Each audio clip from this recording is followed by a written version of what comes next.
Yo les trashers, le cinéma s'est très bien porté en 2017 avec pas moins de 40 milliards de dollars de recettes. Cependant, il est commun d'entendre chez les spectateurs qu'il y a beaucoup trop de films à licence et d'adaptations, trop de suites ou de remakes qui nuisent à l'originalité. Avec mon copain Clap, nous ne sommes pas du tout de cet avis. Et aujourd'hui, nous allons vous faire découvrir quelques remakes jouant à armes égales, voire même dépassant les films originaux. Mais avant toute chose, petite mise au point. L'art du remake. C'est quoi un remake ? Ça veut tout simplement dire refaire, apporter une nouvelle vision ou interprétation d'une œuvre déjà existante. Ce procédé ne date pas que de notre époque. Les frères Lumière ont réalisé plusieurs versions de leur premier film et même Hitchcock a fait un remake d'une de ses œuvres. Le remake est donc en lui-même un concept aussi vieux que le cinéma. Manque d'accessibilité pour un public type, lifting d'un film qui aurait vieilli sur son esthétique ou ses idées, ou tout simplement apporter une nouvelle interprétation sont des raisons valables pour faire un remake. En plus, je suis sûr que vous ignorez que des films comme oh je sais pas moi, Scarface, King Kong, Ocean's Eleven ou Les Choristes sont des remakes. Et oui, les bases sont posées, voici un petit cru des meilleurs remakes de ces dernières années. Les remakes des thrillers.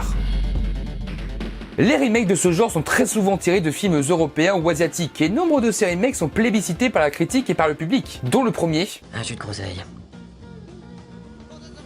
Pourquoi t'intérêt ? Les Infiltrés de Martin Scorsese.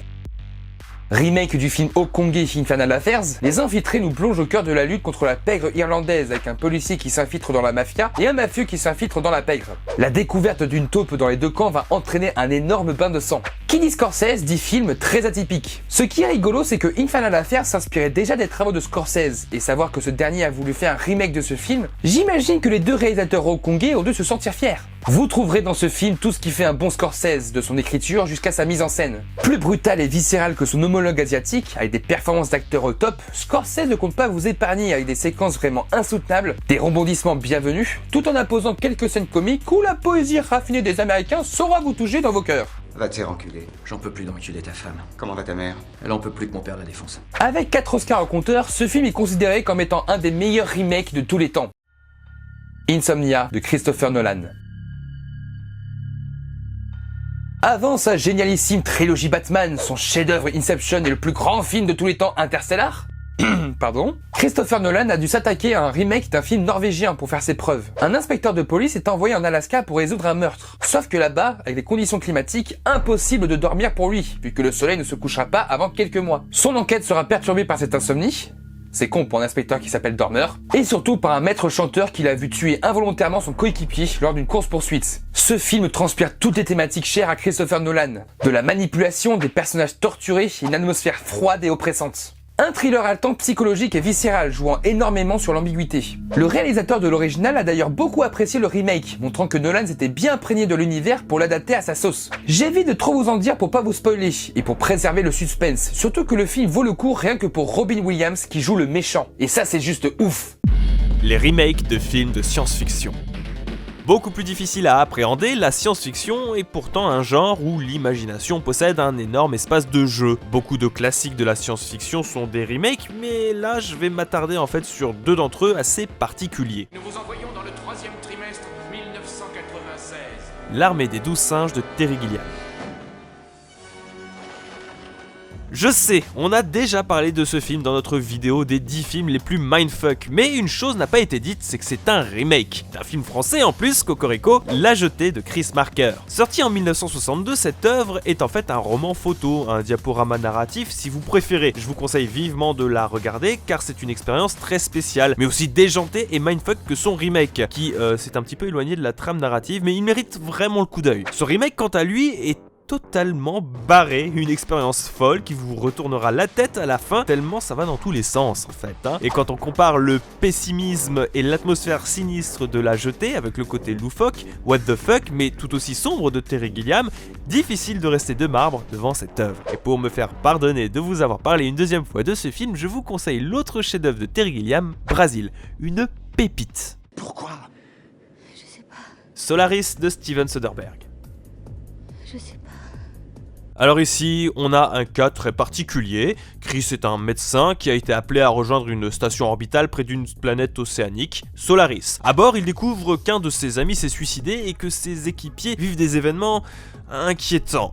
Il sera par la suite confronté à sa femme qui était pourtant morte il y a plusieurs années. Ce film n'est pas destiné à tout le monde, reposant très nettement sur son ambiance, à la fois onirique, pesante et lourde, avec un rythme assez lent, il n'est pas facile d'accès, surtout qu'il est victime d'une très mauvaise réputation. Le Solaris, original russe de 1972, reposait sur des thématiques philosophiques, sur notre rapport au passé et aux souvenirs. Et le film de 2002 reprend un peu en surface ces idées pour se concentrer sur la psychologie des héros. Donc les spectateurs, eux, ils ont été déçus, pensant voir un film de science-fiction plus qu'un film d'amour. Mais je vous le conseille vivement. Déjà pour son esthétique impeccable, son ambiance et sa musique qui vous transportent, et surtout pour les 20 dernières minutes qui ont littéralement changé mon opinion sur ce film. Pas facile à appréhender, mais loin d'être désagréable.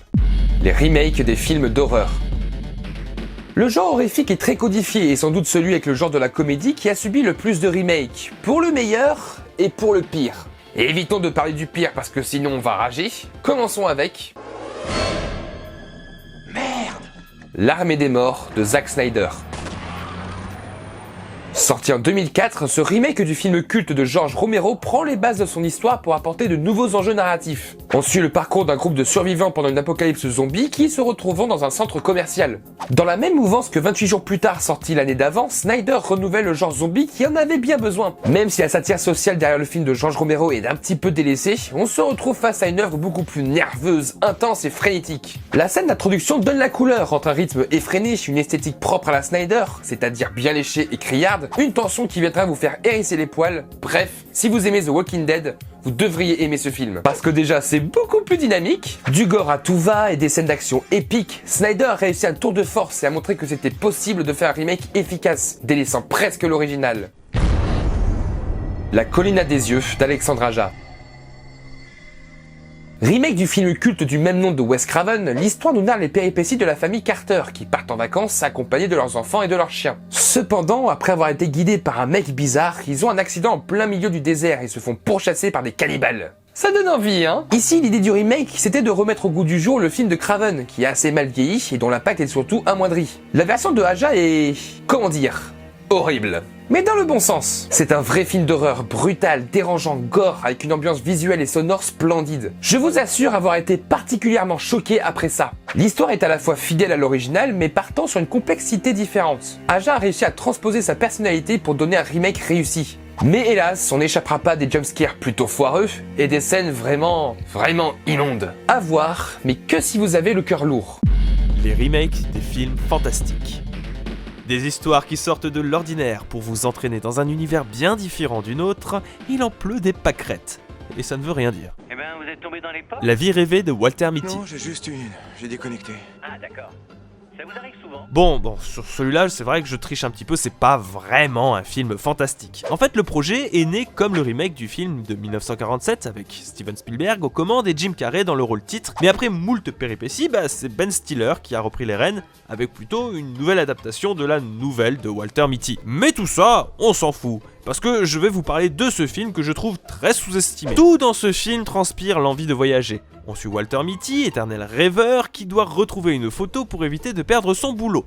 S'ensuit une quête de l'objet ultime à travers le monde qui se transformera en quête initiatique pour notre héros. Difficile de ne pas se prendre d'empathie pour Walter, ce personnage maladroit et rêveur aux premiers abords, qui rêve d'accomplir de grandes choses et surtout qui veut conquérir le cœur de Cheryl. Et autant vous dire que suivre son parcours sera un pur bonheur. La mise en scène et la photographie subliment à chaque instant les étapes de son voyage, parsemées de musique qui vous donne la sensation de vivre toute cette quête avec Walter. Malgré quelques petits clichés qui peuvent entacher le tableau, le film se révèle très créatif visuellement et narrativement, avec des personnages attachants et quelques séquences d'émotions vraiment fortes. Je parie que vous serez pas insensible à ce film qui vous invite à poursuivre vos rêves et à saisir chaque occasion que la vie vous offre pour la rendre meilleure. Alors, vous attendez quoi ?